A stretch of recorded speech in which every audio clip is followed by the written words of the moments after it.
पहले सुने हैं या नहीं सुने हैं, अपने दम पे, कि जो भी इंसान किसी पर डिपेंड रहता है वह किसी भी फील्ड में सफल नहीं हो सकता। तो एक आज का मीटिंग बता देता हूं, दुनिया में अगर कोई भी इंसान अगर सफल होना चाहता है, और सफल होने के लिए एक ही इच्छा, एक ही चीजों को सीखना पड़ेगा। जो इंसान सीखने की इच्छा रखता है उसको कोई फेल नहीं कर सकता है, और जो इंसान सीखने की इच्छा ही नहीं रखता वो इंसान दुनिया में कोई भी फील्ड में जाए सफल नहीं हो सकता है। अगर सीखने की इच्छा है तो सफलता मिलेगी, अगर सीखने की इच्छा नहीं है तो सफलता हमें नहीं मिलेगी। ये बात आप मानकर चलिए। इसीलिए हमारे बाबा साहब अम्बेडकर जी ने कहा है शिक्षा उस शेरनी का दूध है जो पिएगा वो दहाड़ेगा। यानी जिसके पास नॉलेज है वो इंसान दुनिया की सारी सफलताओं को हासिल कर सकता है। तो इसी से आगे बढ़ते हुए हम बात करेंगे, हमें धनवंतरी में सफल होना है तो हमें हर प्रकार की training meeting, motivational meeting, business meeting, product training meeting, हर मीटिंग को अटेंड करना चाहिए, क्योंकि यहीं से हमारा नॉलेज का स्तर बढ़ता है। अगर हमारा नॉलेज का स्तर अच्छा रहेगा तो हम हर काम को सही ढंग से कर सकते हैं। इसीलिए हमने ज्वाइनिंग किया धनवंतरी में। तो धनवंतरी में ज्वाइन करने के पीछे का सबसे मेन वजह है हमें चाहिए पैसा, उसके साथ साथ हमें चाहिए अच्छी सेहत। तो जब अच्छी सेहत और अच्छा पैसा हमारे पास होता है तो हम अपने सपनों को पूरा करने के लिए उसके पीछे भागने की या उसके पीछे हम अपना टारगेट बनाकर काम करते हैं। सोचिए, अगर हमारे पास पैसा नहीं है तो हमारा सपना होगा पैसा कमाएं। अगर मान लो पैसा है और सेहत अच्छी नहीं है तो हमारा सपना होगा हम सेहत अच्छी बनाएं। ये तो तीन चीजें हमें धनवंतरी में मुख्य मिलती है। इसके साथ साथ धनवंतरी में ज्वाइन करने वाले लोगों को कभी भी किसी की हाय नहीं लगती, यानी उनको लोगों से ब्लेसिंग हमेशा मिलती। मान लीजिए हम किसी ऐसे इंसान को ठीक किए, रतिलाल जी, जो इंसान सब जगह दवाई करके थक चुका है और हमारे प्रोडक्ट से ठीक हो गया, तो हमें कितना बड़ा आशीर्वाद मिलेगा ये आप सोच सकते हैं। धनवंतरी में काम करने वाले जितने भी हमारे डिस्ट्रीब्यूटर्स हैं, ये जो भी पैसा कमाते हैं वो पैसे का फल उनको अच्छा मिलता है। बाकी कंपनियों में ऐसा नहीं है। वहां पर बहुत सी ऐसी कंपनियां जहां पर पैसा तो आप कमा लेते हैं लेकिन लोगों को आशीर्वाद नहीं मिल पाता, लोगों को आशीष नहीं मिलता। आशीष देने वाली कंपनी, पैसा देने वाली कंपनी, सेहत को अच्छा बनाने वाली कंपनी, यानी जिसका नाम है हमारी धनवंतरी। अब यहाँ पर हम बात करेंगे, सफलता की बातें करेंगे। दुनिया का कोई भी काम उठा लीजिए आप। छोटी सी साइकिल चलाना हो तो हमको साइकिल चलाना सीखना पड़ता है। आतंकवादी बनना हो तो भी ट्रेनिंग की जरूरत है, कमांडो बनना है तो भी ट्रेनिंग की जरूरत है, अच्छी गृहिणी बनना है तो भी ट्रेनिंग की जरूरत है। दुनिया का कोई भी काम बता दो मुझे उठाकर कि बिना नॉलेज हम दुनिया का कौन सा काम कर सकते हैं। अगर हम बिना नॉलेज को कोई दूसरा काम नहीं कर सकते हैं तो हमारे कुछ साथी एक क्यों सोचते हैं कि धनवंतरी में मुझे बहुत पैसा आ जाए लेकिन मैं नॉलेज ना दूं।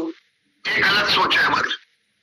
नॉलेज होगा तो पैसा, सफलता ऑटोमेटिक मिलेगी। इसीलिए हम कहते हैं हम जिस काम को करते हैं उसका नॉलेज होना चाहिए। हम जिसको मिलने जाते हैं, जिसको मिलने जाते हैं उसको भी नॉलेज चाहिए। मान लीजिए हम किसी कम पढ़े लिखे इंसान या फिर जिनको मेडिकल का नॉलेज नहीं है उनके पास गए, मान रहे किसान के पास गए। किसान को हम बोल रहे हैं कि हमारे इम्यूनिटी में ट्रांसफॉर्मिंग ग्रोथ फैक्टर है। उस किसान को क्या पता है ट्रांसफॉर्मिंग क्या होता है? उनको तो इतना पता है उनके खेत में जो खंभे पर ट्रांसफार्मर लगा है वही उनको पता है। तो सही नॉलेज का इस्तेमाल सही जगह पर करना भी एक प्रकार का सफलता का मंत्र है। उसके साथ साथ कौन सी टॉपिक, कौन सा सब्जेक्ट पर कब निकालना है उसका भी अंदाजा होना चाहिए। ये भी एक नॉलेज का पार्ट है। उसके साथ साथ आधा नॉलेज लेकर फील्ड में कभी ना जाए। आधा नॉलेज लेकर फील्ड में जाने वाले लोग हमेशा फेल होते हैं। जैसे उदाहरण मान लो, मुझे थोड़ी थोड़ी मोटरसाइकिल चलाने आती है, आप में से किसी को भी बोलो मेरे पीछे बैठिए, आप में से कोई नहीं बैठेगा मेरे पीछे, क्योंकि मुझे आधी जानकारी है। आप भी आधी जानकारी लेकर अगर फील्ड में जाएंगे तो सामने वाले को समझाने की बजाय वो आपको समझाकर भेज देगा। इसलिए नॉलेज का बहुत बड़ा महत्व रखता है। सफल होने का यही मूल मंत्र है जो हम सभी लोगों को पहले स्टेप पे समझना चाहिए। कोई भी काम जब आप हाथ में लेते हैं, कोई भी काम अगर हम हाथ में, ध्यान से सुनिए मेरी बातों को प्लीज। जब हम कोई भी काम हाथ में लेते हैं तो विदाउट नॉलेज उस काम को हम हाथ में नहीं लेते। विदाउट नॉलेज हम कोई बिजनेस नहीं करते। विदाउट नॉलेज हम कहीं जाते नहीं। विदाउट नॉलेज हम कार की चाबी नहीं लेते। विदाउट नॉलेज हम अपने मोटरसाइकिल की चाबी नहीं लेते। तो विदाउट नॉलेज आप धनवंतरी में कैसे सफल हो जाओगे? नॉलेज पहला स्टेप है सफलता का। नॉलेज अच्छा होगा तो आपको उसमें रिजल्ट अच्छा मिलेगा, और रिजल्ट जब अच्छा आता है तो हर इंसान अपने आप को कामयाबी की ओर, सफलता की ओर अपने आप लेके जाता है। अब बात आती है नॉलेज की, तो नॉलेज कहाँ मिलता है? नॉलेज के लिए सबसे पहला जरिया है अटेंड ऑल मीटिंग। जितनी भी मीटिंग्स होती है, चाहे वो किसी भी लेवल की हो, क्लासरूम मीटिंग हो, होम मीटिंग हो, जूम मीटिंग हो, सेमिनार हो, कंपनी के इवेंट्स हो, एलडीपीज हो, मीटिंग में जाने से आपको अलग अलग लोगों को सुनने से आपका नॉलेज का स्तर बढ़ेगा, है पहला पॉइंट। लेकिन लोग मीटिंग के दिन ही बहानेबाजी करते हैं। बहाने में सबसे बड़ी बहाना एक ही चीज मैंने लोगों से सुना है, मेरे पड़ोस में कोई मर गया। मीटिंग के दिन ही सब गड़बड़ होती है। तो दोस्तों, बहानेबाज लोगों को आप सफल बना नहीं सकते, न वो सफल हो सकते, क्योंकि वो कहावत आपने सुना होगा, तो वही इंसान को जगाना आसान है लेकिन सोने का नाटक करने वाला कभी नहीं उठेगा। ऐसे लोगों को समझना आपका काम है। नॉलेज के लिए मीटिंग अटेंड करो, कंपनी की तरफ से जितने भी टूल्स हैं उनका इस्तेमाल करो।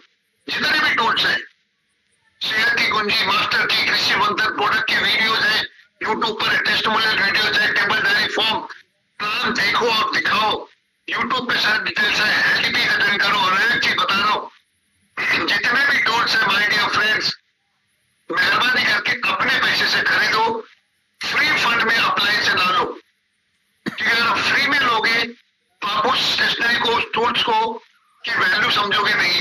अपनी जेब से पैसा लगेगा तो आप उस चीज को सीरियसली स्टडी करोगे। और सभी अप्लाई से मेरी रिक्वेस्ट होगी कि टूल्स, स्टेशनरी फ्री में दोगे, सामने वाला उसको सीरियसली नहीं लेता है। इसीलिए आपको इन सब चीजों को रखना आपके पास जरूरी है। और सफल होने के लिए आपको सफलता का जो मेन मंत्र है वो है तीनों पी का, यानी कंपनी की प्रोफाइल, कंपनी का प्रोडक्ट और कंपनी के प्लान का सही नॉलेज होना चाहिए। अगर आपको इन तीनों में से किसी भी एक चीज का नॉलेज अगर ठीक से नहीं है तो आप मान लीजिए आपको सामने वाले को आप कन्विंस नहीं कर पाओगे। माय डियर फ्रेंड्स, कन्विंस नहीं हो पाएगा वो। एग्जाम्पल के तौर पर मान लेते हैं आपको कंपनी का नॉलेज, कंपनी की प्रोफाइल का नॉलेज है, कंपनी के प्रोडक्ट का नॉलेज है, लेकिन कंपनी के प्लान का अगर सही नॉलेज नहीं है तो मैं आपको लिख के देता हूँ, सामने वाला आपके साथ जोड़ने में बहुत तकलीफ होगी। आपके पास अगर मान के चलते हैं प्लान का नॉलेज है, कंपनी के डायरेक्टर्स और प्रोफाइल का नॉलेज है, लेकिन प्रोडक्ट नॉलेज नहीं है, तो मैं फिर से कहता हूँ सामने वाला आपके साथ नहीं जुड़ेगा। तीसरा स्टेप आता है प्रोफाइल, प्रोडक्ट और प्लान दोनों आपको आता है, लेकिन अगर आपने कंपनी को ठीक से प्रेजेंट नहीं किया तो सामने वाला हमारे प्रोडक्ट और हमारे प्लान पर विश्वास पूरी तरह नहीं करेगा। इसीलिए जिसको तीनों चीजें सही से नॉलेज आ जाएगी, उस इंसान को, उस डिस्ट्रीब्यूटर को धनवंतरी में किसी और की हेल्प की जरूरत नहीं पड़ेगी। क्योंकि एक बात मैंने जाना है, जिंदगी जीना है तो अपने दम पर, दूसरे के कंधे पर तो जनाजे उठाए जाते। जनाजा मतलब डेड बॉडी। सफलता का एक ही मंत्र है, अपने दम पर। अपलाइन आपके साथ सपोर्ट में हमेशा खड़ा है, लेकिन बैसाखी का सब जरूरत अगर बार बार आप लोगे तो लोग आपको लगना कहेंगे। बैसाखी की जरूरत तब तक इस्तेमाल करो जब तक आपके पैर में प्लास्टर लगा हो, यानी जब तक आपके पास नॉलेज कम है। एक ही चीज आप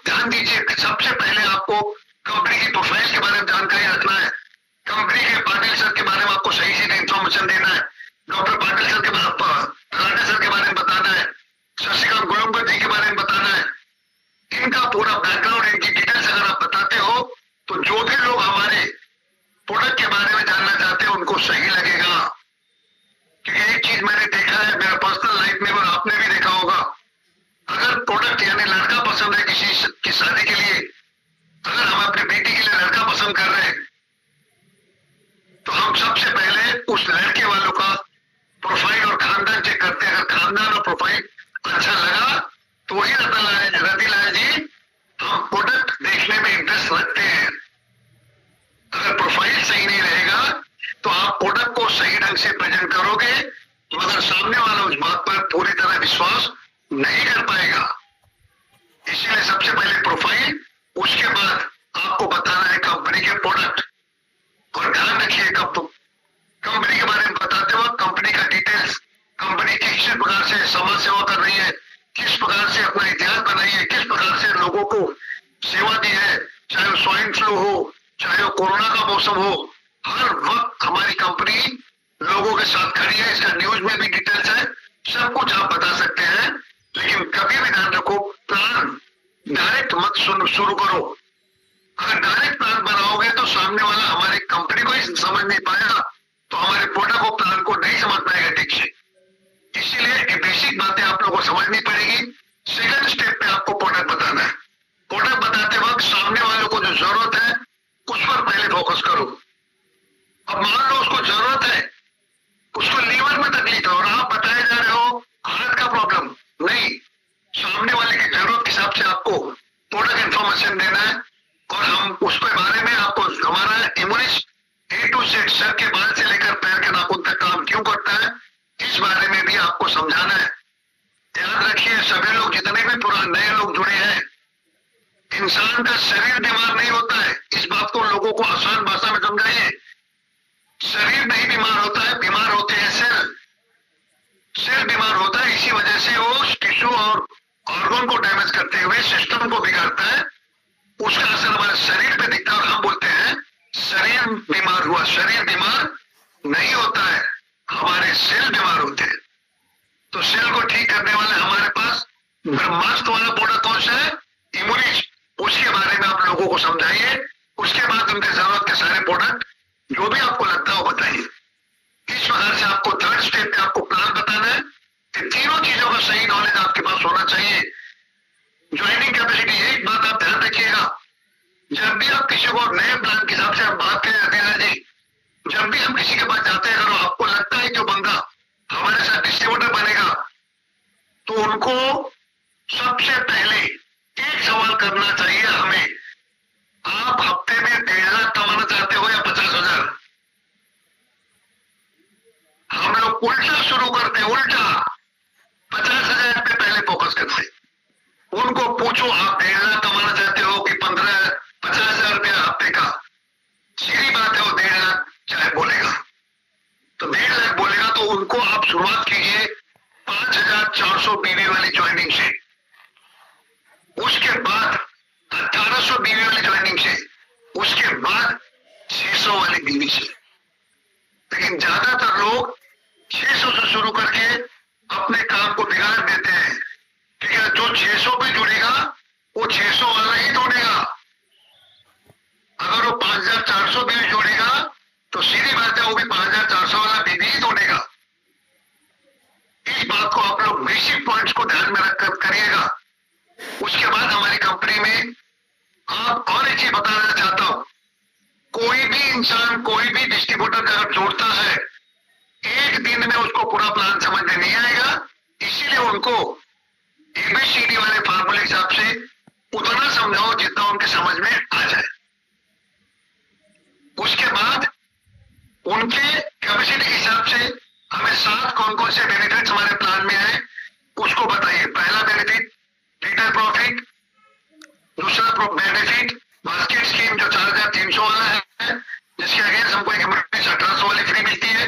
चौथा, तीसरा बेनिफिट हमारी कंपनी का जो वीकली इनकम है उसको आप समझाइए अलग अलग स्टेप पर, एक के साथ एक।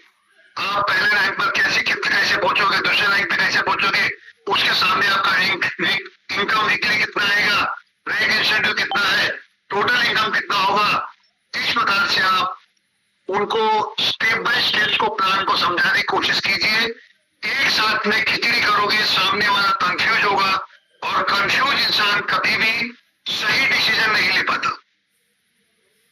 इस प्रकार से आप लोगों को प्लान पर फोकस करके तीसरा इनकम बताना है। उसके बाद चौथा इनकम क्या है, मैं प्लान के बारे में बात नहीं करूंगा, इसलिए मैं थोड़ा स्पीड में ले रहा हूं चीज को। चौथा है हमारा रैंक इंसेंटिव, जो 2000 रुपए से शुरू होकर 11 करोड़ तक है, यानी टोटल 19 करोड़ रुपए आपको इंसेंटिव मिलते हैं। यहाँ पर एक शब्द का आप लोग इस्तेमाल कर सकते हो बड़े प्यार से कि सर 11 करोड़ रुपए आपका रैंक इंसेंटिव मिलेगा अगर आप लगातार प्रगतिशील रहे, चलते रहे, रुके नहीं। तो रतिलाल जी कभी ना कभी तो 11 करोड़ वाले पर पहुंचोगे। जो रुक गया वो खत्म हो गया, जो चलता रहा वो सफर पूरा करेगा। इस प्रकार से आप रैंक इंसेंटिव ले सकते हो। उसके बाद पांचवा इनकम है हमारी कंपनी का, जो है प्रॉफिट हुआ है भारत दर्शन, जो हर 3-3 महीने में आप लोगों के लिए आता है। इस प्रकार से प्लान को प्रेजेंट कीजिए। छठवां बेनिफिट फॉरेन टूर, इसको डिटेल में बताइए। और सबसे अहम चीज, हमारी कंपनी का प्लान इतना अच्छा है सर, अगर हम मेहनत करके अपना बिजनेस खड़ा कर लेते हैं और भगवान ना करे अगर हम इस दुनिया में नहीं रहे, तो कंपनी हमें हमारे ना रहने के बाद हमारे वारिसदार को मेरी मेहनत का फल देती है, ऐसा और कहाँ मिल सकता है। इस प्रकार से आप उनको तीनों स्टेप से प्लान समझाकर अपनी बेसिक नॉलेज का पहला स्टेप पूरा करके उनको आप सही ढंग से नॉलेज आप लेकर, सही ढंग से उनको नॉलेज देकर आप उनको पहला स्टेप पूरा कर सकते हो।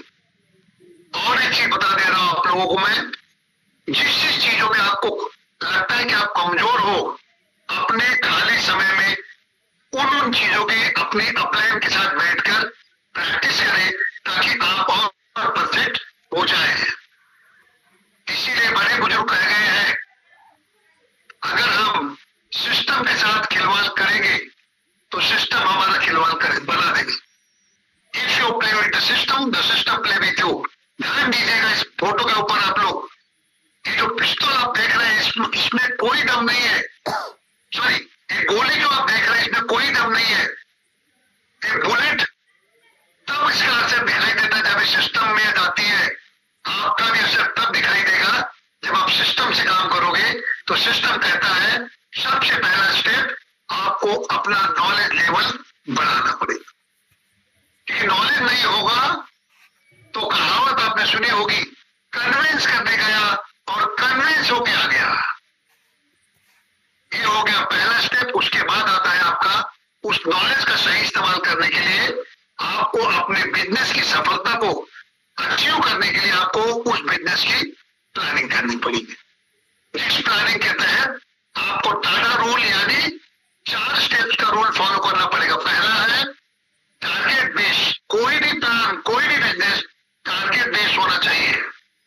हम में से बहुत लोग बिना टारगेट बनाए काम कर रहे हैं, कोल्हू के बैल की तरह। कोल्हू का बैल है नहीं, आप लोगों को पहले पता होगा, वो गन्ना या खेत में जो काम करते हैं, कोल्हू का बैल दिन भर गोल गोल वही घूमता है। ऐसे ही हमारी भी हालत हो जाएगी अगर आप विदाउट टारगेट काम करेंगे तो। हमारे महाराष्ट्र में कहावत है, अंधा डरते हैं कुतरा पेट खाते। सबको समझ में नहीं आएगा, बता देता हूं। अंधा पीस रहा है और कुत्ता खा रहा है। तो बिना टारगेट का अगर आप मेहनत करोगे तो आपको सफलता कब मिलेगी इसकी कोई गारंटी नहीं है। टाइम बॉन्ड टारगेट होना चाहिए। हमारी जितनी भी महिला लोग सुन रहे हैं, लेडीज सुन रहे हैं, सिंपल सी बात बता देता हूं। किचन में भी काम करते वक्त सीरियल को टाइमिंग देखकर, टारगेट देखकर आप खाने किचन में अपना काम खत्म करते हो। किचन का काम आपके सीरियल के टाइम के अनुसार खत्म होता है। तो सोच के देखो, जहां पर करोड़ों रुपए कमाना हो वहां पर विदाउट बिजनेस प्लान का टारगेट कैसे आपको सफल बना देगा। ये पहला पॉइंट है टारगेट। दूसरा है एटीट्यूड, आपका स्वभाव। ऑप्शन में काम मत करो, करना है तो करना है, लखपति बनना है तो बनना है, करोड़पति बनना है तो बनना है। ऐसा ना हो कि चाय पीने के बाद कप को ऐसे आड़े रख दो, कोई पूछे क्यों ना क्यों, तो बोलो कि मैंने एक कप चाय पी लिया है और मिली है तो पी लूंगा। नहीं, कंफ्यूजन में कभी भी सफलता नहीं मिलती है। इस बात को आप अपने माइंड में सेट कर लो। उस अर्जुन की तरह अपना माइंड सेट रखो। डाली पत्ते यहां वहां ध्यान देने के बजाय वो चिड़िया की आंख पर, यानी उस 11 करोड़ तक मैं कब पहुंचू, उस पर फोकस रखोगे। यही एटीट्यूड से अगर आपने 2 साल ईमानदारी से धनवंतरी में दिया तो आपको सफल होने से कोई भी रोक पाएगा। एटीट्यूड चाहिए। उसके बाद तीसरी चीज आती है विश्वास करना पड़ेगा आपको सबसे पहले खुद पर कि मैं करोड़ रुपए कमा सकता हूं। उसके बाद विश्वास करना पड़ेगा जिसने आपको सिस्टम में लाया है, चलो उसके बाद विश्वास करना पड़ेगा कंपनी पर, उसके बाद हमारे प्रोडक्ट पर, उसके बाद हमारे प्लान पर, उसके बाद जिस इंसान ने आपको अपने साथ धनवंतरी में जोड़ा है उस पर विश्वास करो। अपनी डाउन लाइन पे यानी लाइफ लाइन पे विश्वास करो। और उसके साथ साथ धनवंतरी का जो एजुकेशन सिस्टम है उस पर विश्वास करना पड़ेगा। लेकिन विश्वास के साथ आपको सबसे पहले अपने आप पर विश्वास करना पड़ेगा, यह बोलकर कि मैं 1 करोड़ रुपए करोड़पति में धनवंतरी से बन सकता हूं। ये हो गया आपके बिजनेस की सफलता का मंत्र। और बिजनेस प्लान का तीसरा पॉइंट है आपके सपने। स्क्रीन पे जो भी फोटो आप देख रहे हो, अपने दिल पे हाथ रख के बताइए मुझे ये सपना किसका नहीं है।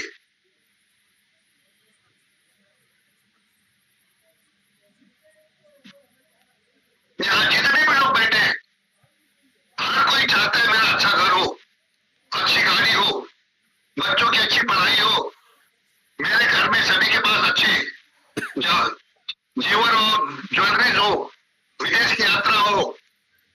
ये चीज सोचता कौन है? ये सोचता है हमारा दिल और दिमाग, जिसको हम बोलते हैं ड्रीम। भगवान ने हम इंसान को ही सपने देखने की ताकत दी है।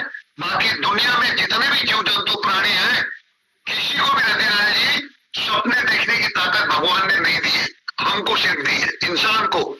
तो देखिए आपका जो भी सपना है उसका पिक्चर अपने नजरों के सामने आपके घर के उस जगह पर लगाइए जहां पर आपका रोज ध्यान जाए। लेकिन कुछ लोग फोटो को या अपने सपने के फोटो को उतना विश्वास नहीं रखते। तो ऐसे लोगों के लिए छोटा सा मैं एग्जांपल दे दूंगा या रियल एग्जांपल बता दूंगा। हमारे घर में जब कोई भी महिला गर्भवती होती है तो उनके कमरे में सुंदर सुंदर बच्चों के फोटो क्यों लगाए जाते हैं? सीधी सी बात है, लोग यही बोलते हैं उस फोटो को देखकर गर्भ में पल रहे बच्चे पर उसका असर होता है तो वो भी सुंदर होता है।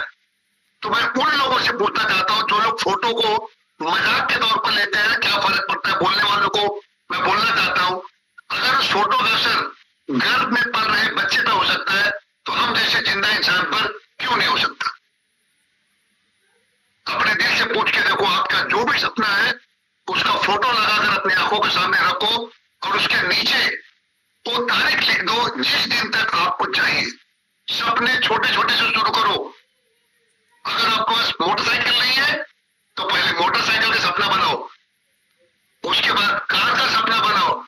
घर सही नहीं है, घर का सपना बनाओ। धीरे धीरे इस बिजनेस प्लान को आप 4 स्टेप में बांट दो। पहले आप टारगेट बनाओ, दूसरा अपना एटीट्यूड चेंज करो, तीसरा आप अपना स्वभाव, अपने सपने को अपने आंखों के सामने रोज रखो, और चौथा चीज आता है आपका एम। आप जिस उद्देश्य से धनवंतरी में जुड़े हो उस उद्देश्य को कम से कम 3 साल तक छोड़ना मत। लेकिन हमारे बहुत सारे साथियों को अपना एंटीना ढीला करने की आदत है। 25 साल पहले चले जाओ, 20 साल पहले जब डिश टीवी नहीं था, हमारे घर पर टीवी देखने के लिए हम एंटीना लगाते थे। कोई पक्षी आया, एंटीना हिला, पिक्चर खराब। आपका भी एंटीना हिलाने वाले, आपको डिस्टर्ब करने वाले बहुत सारे लोग बाहर बैठे हैं भाई। वो आपका एंटीना ढीला करेंगे, आपका पिक्चर धुंधला करेंगे। अपने एंटीना को टाइट रखो, कम से कम 2 साल। जैसे टिकट के लिए लाइन में खड़ा होने पर आपको पूछना पड़ता है, बताना पड़ता है कहाँ जाना है, वैसे ही आपको धनवंतरी ने भी एक उद्देश्य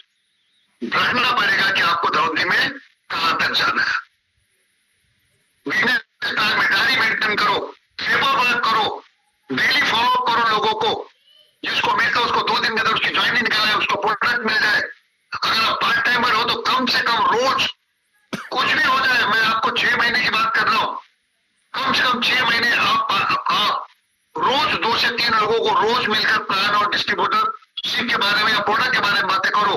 अगर आप फुल टाइमर हो तो रोज कम से कम 6 से 8 लोगों को मिलो, डेली होम मीटिंग करो, ग्रुप मीटिंग करो, कोर ग्रुप मीटिंग करो, क्योंकि मीटिंग से ही आप और आपकी टीम अच्छी एजुकेट होगी और मोटिवेट रहेगी। ये है बिजनेस प्लान का दूसरा पॉइंट।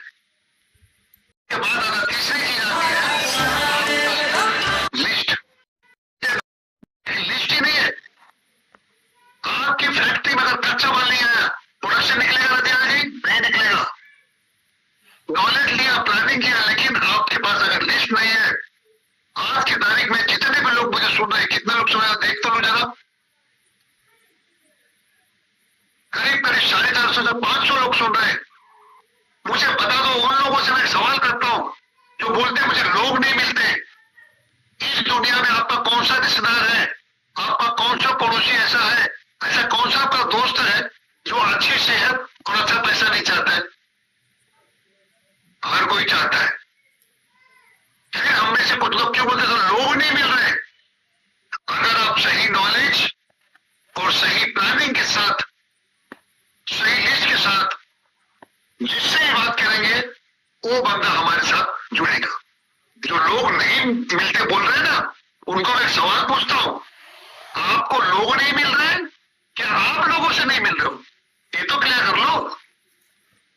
आपके पास सही नॉलेज ना होने से शायद आप लोगों से मिलने में हिचकिचा रहे हो। आपके पास सही नॉलेज ना होने से, सही प्लानिंग ना होने से आप फील्ड में नहीं जा रहे हो। आपके पास सही लिस्ट ना होने से आप लोगों से नहीं मिल पा रहे हो। इसीलिए दुनिया का कोई भी इंसान ऐसा नहीं है जिसको पैसा और सेहत नहीं चाहिए। जाके बात करो भाई, लिस्ट बनाओ, उनसे जाके मिलो। लिस्ट किसकी बनानी है? रिश्तेदारों की, पड़ोसियों की, दोस्तों की। सारे कार्ड किसको बांटते हो? इन्हीं को बांटते हो ना, तो जाके उनसे मिलो। पसंद आया तो हाँ बोलेंगे, पसंद नहीं आया तो ना बोलेंगे। गाली करो, झगड़ा नहीं करेंगे। शादी का कार्ड मुझे बताइए, जितने भी लोग सुन रहे, शादी का कार्ड पूछ के बांटते हैं। अरे यादव जी, रतिराज जी, भैया जी, शुक्ला जी, शर्मा जी, अगर आप आएंगे तो शादी कार्ड देता हूं, अगर उन्होंने मना कर दिया तो नहीं देते हो? देते हो ना। ऐसे ही बिजनेस की लिस्ट बनाकर जाके मिलो। हाँ बोलना या ना बोलना उन पर छोड़ दो भाई। ना बोलना हम भारतीयों की आदत है। कुछ भी पूछो, पहले मुझसे नहीं निकलता है तो गाना भी सुनो, नाना करते प्यार तुम्हें से कर बैठे, करना था इनकार मगर इकरार तुम्हें से कर बैठे। सारी चीजें ना से शुरू होती है, लेकिन अगर आप उसको सही ढंग से फॉलो करो, सही ढंग से समझाओ, तो उस ना को आप हाँ में बदल सकते हो। इसीलिए लोग बोलते हैं ना, नो बोलने वाले हमें मिलेंगे। मैं हमेशा कहावत बोलता हूं हिंदी में, सब लोग आपको हाँ नहीं बोलेंगे, सब लोग आपको ना भी नहीं बोलेंगे। ना बोलने वाले भी आपको बाद में काम आएंगे। गाड़ी का ड्राइवर कौन बनेगा? वो ना बोलने वाला। आपके बंगले का चौकीदार कौन बनेगा? वो ना बोलने वाला। इसलिए ना बोलने वाले चाहिए।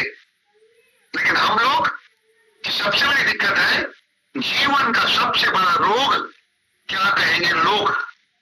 लोगों ने भगवान तक को नहीं छोड़ा, हमको कैसे छोड़ देंगे? गौर करनी पड़ेगी बात है। पहले ना बोलेंगे, बाद में हाँ बोलेंगे। जब आप सफल हो जाओगे, वही ना वाले आपके साथ आना चाहिए। ये 3 स्टेप के बाद चौथी चीज आती है, आपके पास नॉलेज है, आपके पास सही प्लानिंग है, आपके पास लिस्ट है, तो आपको अपनी कौशल्यता यानी स्किल को दिखाकर और अच्छा बनाकर आपको फील्ड में जाना पड़ेगा, लोगों से मिलना पड़ेगा, लोगों को प्रेजेंटेशन देना पड़ेगा, लोगों से तर्क वितर्क करना पड़ेगा। अगर आप ये तीनों चीजों करोगे, प्रेजेंटेशन करोगे, लोग आपसे सवाल जवाब करेंगे, तो आपका स्किल लेवल बढ़ेगा। जब स्किल लेवल बढ़ता है तब आपका बिजनेस भी बढ़ता है।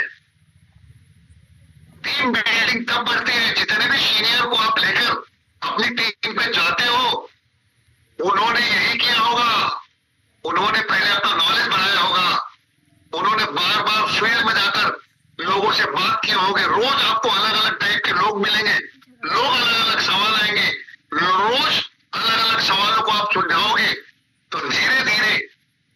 आप भी अपने उस अपलाइन की तरह एक अच्छे लीडर बन जाओगे, आपको अच्छा पैसा आएगा, और पैसा आने लगा तो दुनिया का सारा प्रॉब्लम अपने आप सॉल्व हो जाएगा। क्योंकि जेब में हो पैसे तो सारा प्रॉब्लम हो जाते हैं ऐसे तैसे। पैसा ही सब कुछ सफलता का मूल मंत्र है। तो धरोहर जी हमको पैसा भी दे रही है, सेहत भी दे रही है, इस पर हमको फोकस करना पड़ेगा। उसके साथ साथ आपको कम्युनिकेशन सही ढंग से करना पड़ेगा, वो भी एक प्रकार का स्किल है। डिस्कशन करना भी एक प्रकार का स्किल है। उसके साथ साथ बात करना भी एक प्रकार का स्किल है। बिना बोले भी काम होता है। इसका सबूत है दुनिया के सबसे बड़े कॉमेडियन चार्ली चैपलिन। इन्होंने एक भी शब्द अपने मुंह से नहीं निकाला, लेकिन अपने स्किल के दम पर ये दुनिया के नंबर 1 नंबर बेस्ट कॉमेडियन बने। इसकी स्किल के लिए आपको एक ही काम करना पड़ेगा, बार बार फील्ड में जाना पड़ेगा, बार बार लोगों से मिलना पड़ेगा, बार बार मीटिंग सुननी पड़ेगी, बार बार आपको प्लान दिखाना पड़ेगा, बार बार आपको प्रोडक्ट समझाना पड़ेगा, और बार बार आपको अपग्रेड खुद को करना पड़ेगा। जब भी किसी को जोड़ते हो उनको सिस्टम दिखाओ। जैसे कोई नई नवेली दुल्हन जब शादी के बाद पहली बार घर में आती है तो उसको किचन में खाना बनाने के लिए अकेले नहीं भेजते। इसका मतलब ये नहीं उसको खाना बनाना नहीं आता है, उनको खाना बनाने आता है, लेकिन अकेले इसलिए नहीं भेजते क्योंकि उनको कौन सी चीज कहाँ रखी है पता नहीं होता है। तो जिसको पता है उनको साथ भेजते हैं। तो आप जिस जूनियर को अपने साथ जोड़ रहे हो ना, उसको प्रोफाइल कैसे बताना है, प्रोडक्ट कैसे बताना है, प्लान कैसे बताना है पता नहीं है। इसलिए उनको आप कम से कम 10-12 प्लान उनको अपने साथ बिठाकर सिखाओ। उसके बाद उनको बोलो कि अब आप दिखाओ। जैसे बचपन में हमारे पिताजी, हमारी माँ, जो भी लेडीज जेंट्स सभी की बात कर रहा हूँ, आटा गूंथने का काम मम्मी ने आपको डायरेक्ट नहीं दिया होगा, पहले 2-4-10 बार आपको दिखाया होगा आटा ऐसे गूंथते। उसी प्रकार आप भी अपनी टीम को इस प्रकार से पहले सीखो, वो वाला फार्मूले में काम करो, सीखो और सिखाओ। बट दिक्कत कहाँ है रतिलाल जी, ये बंदे कुछ लोग सीखते भी नहीं और सिखाते भी नहीं, और सीखते नहीं सिखाते नहीं इसीलिए कमा भी नहीं रहे। एक वर्ड हमेशा बोलता हूं मैं, लर्न टीच अर्न, सीखो सिखाओ कमाओ। ये फार्मूला आपको स्किल लेवल के लिए बढ़ाने के लिए बहुत जरूरी है। उसके बाद चौथा चीज आती है पीपल नॉलेज। लोग हमारे साथ काम ठीक से नहीं करते, सर बहुत हेल्प मांगते, बहुत दौड़ाते, ऐसा करते ये करते, छोड़ दे। अरे मेरे भाई, मैं एक बात आपसे पूछता हूं, अगर रतिलाल जी आपको काम करना था तभी तो आप मेरे साथ जुड़े ना सर। तभी तो आप प्लान देखकर, प्रोडक्ट देखकर, इनकम देखकर आप मेरे साथ जुड़े।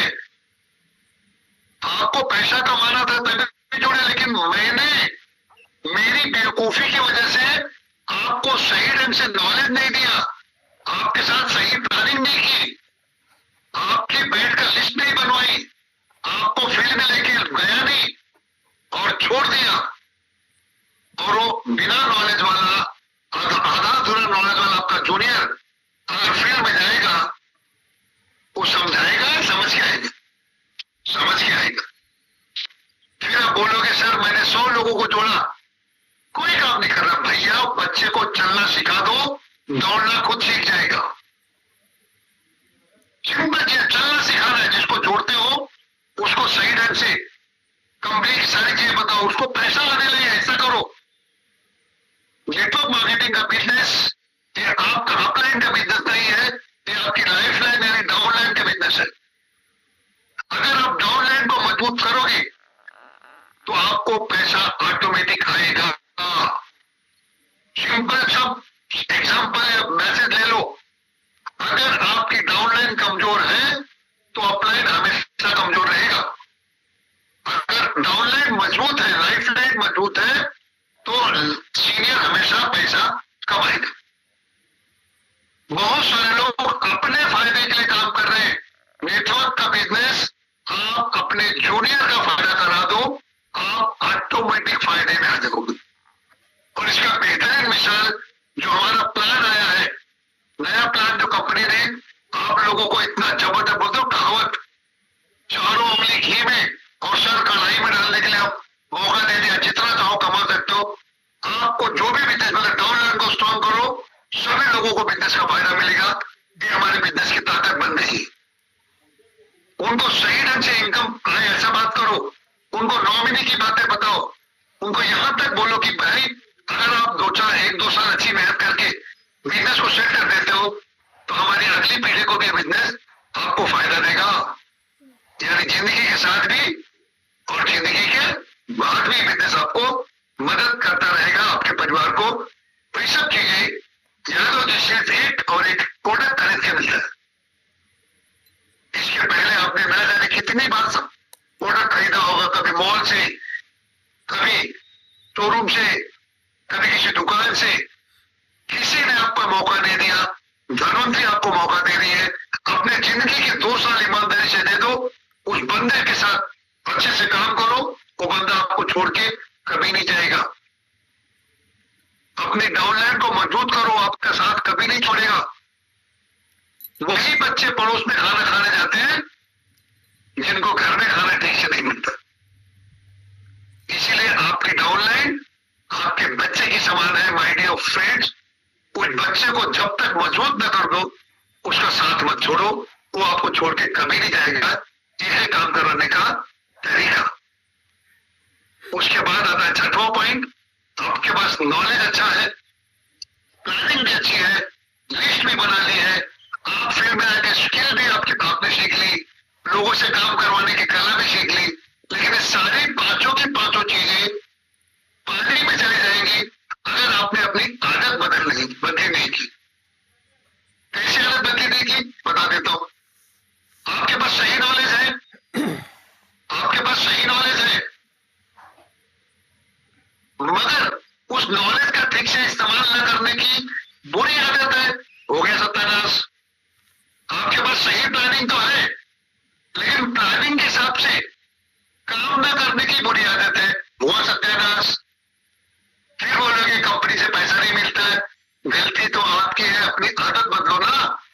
आपके पास लिस्ट अच्छा है, लेकिन लिस्ट के हिसाब से फील्ड में जाकर लोगों से न मिलने की बुरी आदत है। आपके पास अच्छी काबिलियत है, अच्छी क्वालिटी है, लेकिन उस क्वालिटी का इस्तेमाल ठीक से न करने की बुरी आदत है। आपके पास अच्छे लोग, काम करने वाले लोग हैं, लेकिन आपकी खुद की आदत सही नहीं है। तो आप सोच के बताइए रतिया जी, अगर आदत सही नहीं रही तो आपका बिजनेस आगे बढ़ेगा? अरे नहीं बढ़ेगा, आदत बदलनी पड़ेगी। इसीलिए बड़े बुजुर्ग कह गए हैं, your habit decide your future, यानी हमारी आदत हमारा भविष्य बनाती है। आज हम जो भी हैं अपनी आदत की वजह से। अगर कोई बोलता है मुझे धनवंतरी से पैसा नहीं आ रहा है, तो उनको अपनी आदत चेक करनी पड़ेगी।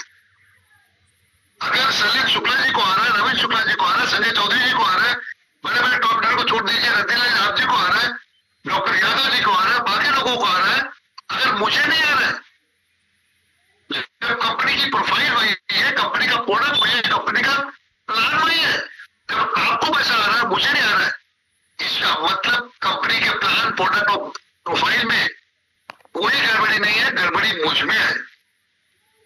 मुझे खुद को चेक करना पड़ेगा। ये है, आपको आदत बदलनी पड़ेगी,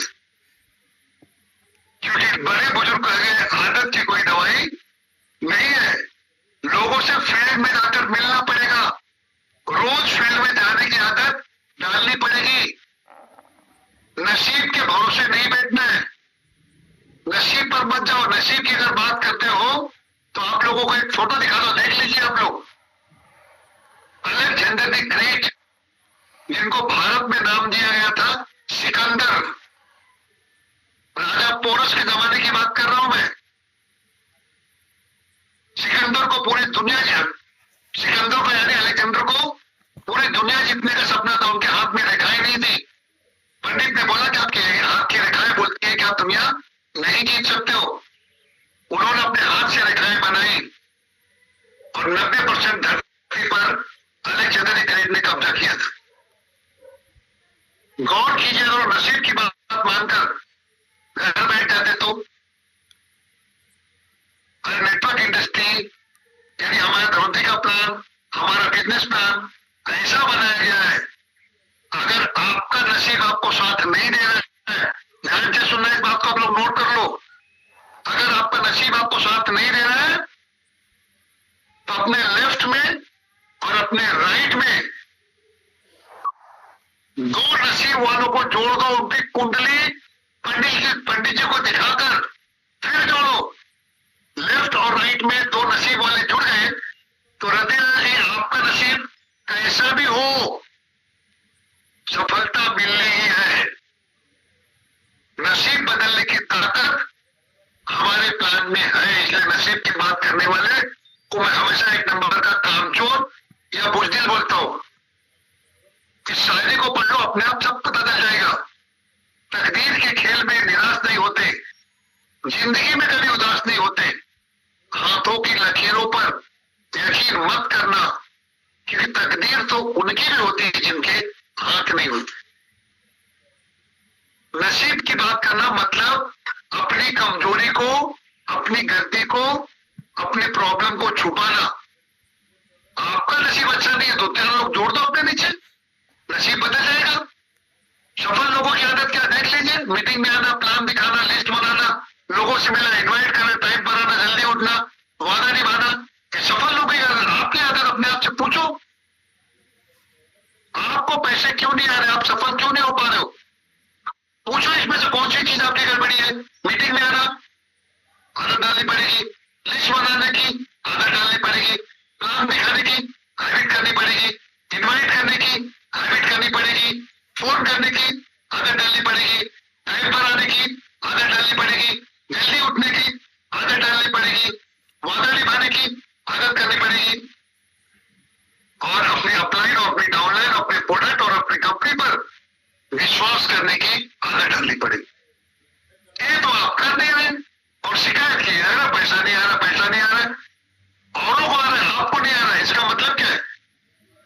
आपका काम का तरीका गलत है, उसको चेक करो। उन्होंने अपनी आदत बदली तभी वो सफल हुए, आप भी अपनी आदत बदल दो, आप भी सफल हो जाओगे। और उसके बाद अब आते हैं लास्ट स्टेप पर, जिसको हम कहते हैं ड्रेस कोड।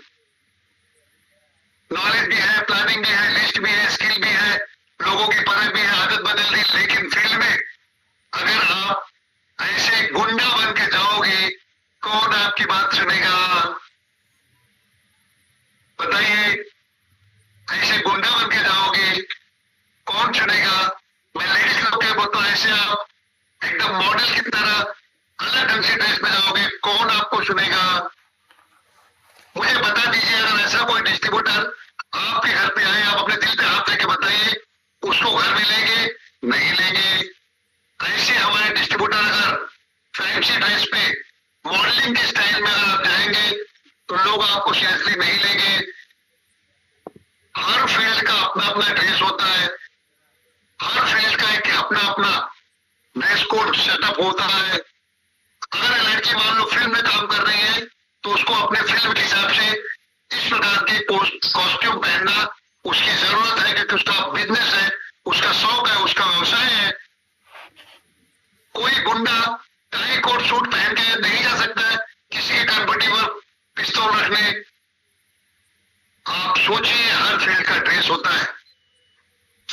आपको सही ड्रेस कोड के साथ आपको फील्ड में जाना पड़ेगा, क्योंकि पहला इंप्रेशन सामने वाला आपको देखते ही लगाने वाला है।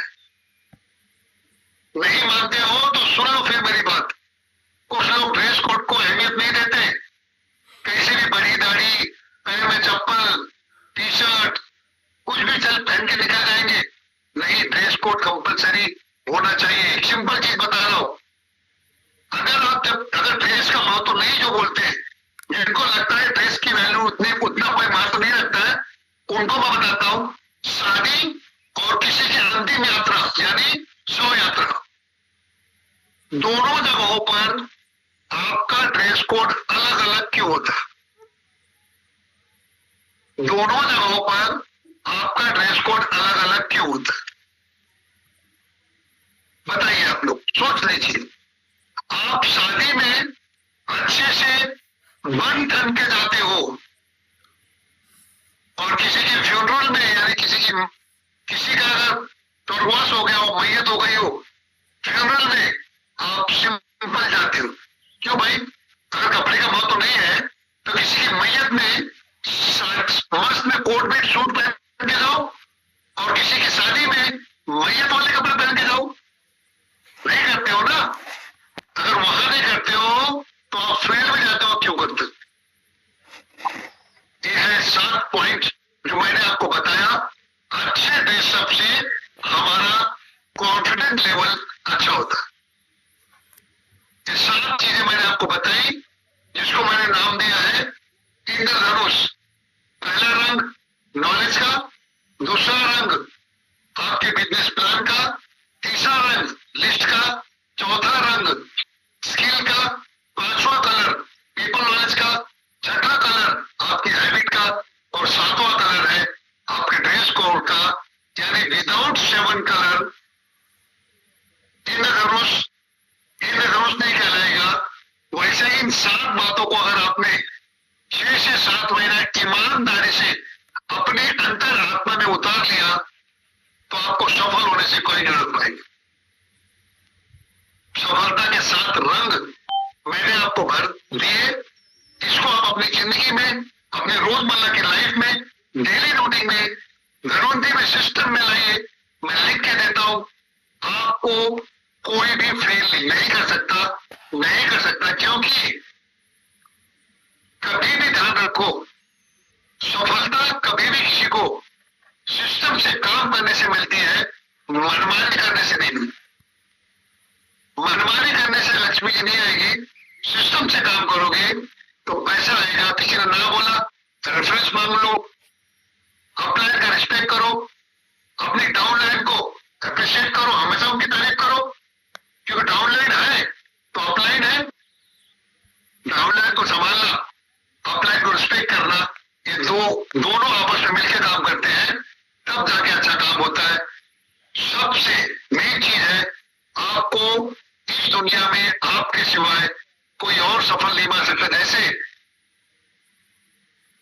जैसे एकलव्य को कोई गुरु नहीं थे, मूर्ति के सामने बैठकर जब वो अपनी इच्छा शक्ति से इतना बड़ा कर सकते हैं, तो आप भी अपनी इच्छा शक्ति से मेरी बातों को मानकर अगर आप काम करेंगे तो मैं लिख के देता हूं, आपको सफल होने से कोई नहीं रोक पाएगा, ये गारंटी है। लेकिन एक ही चीज, सिस्टम से काम करना पड़ेगा, सिस्टम से काम करना पड़ेगा। प्रॉब्लम हर किसी को आते हैं। छिपकली से बड़ा प्रॉब्लम इस दुनिया में किसी को नहीं है, क्योंकि उसका सारा भोजन हवा में उड़ने वाले कीट पतंगे हैं, लेकिन उसको पंख नहीं है। गौर करो, क्या हम छिपकली से भी गए गुजरे हैं जो हमेशा प्रॉब्लम बढ़ते हैं? छिपकली जैसे को जब भी प्रॉब्लम लगे, इस छिपकली से सीख लो और अपनी सफलता पर अपनी दृष्टि को टिका कर रखो। इस दुनिया में असंभव कुछ भी नहीं, इस दुनिया में इम्पॉसिबल कोई चीज नहीं है, हर चीज पॉसिबल है। लेकिन उसके लिए एक ही चीज है, आपकी इच्छा शक्ति कितनी पावरफुल है, आप कितने पावरफुल के साथ काम करते हैं। इन्हीं शुभकामनाओं के साथ आप सभी लोगों की सफलता की मैं कामना करता हूं और इस मीटिंग को क्लोज करता हूं। अगर आप में से किसी को बात करना हो, अगर ऐसा सिस्टम, कंपनी का सिस्टम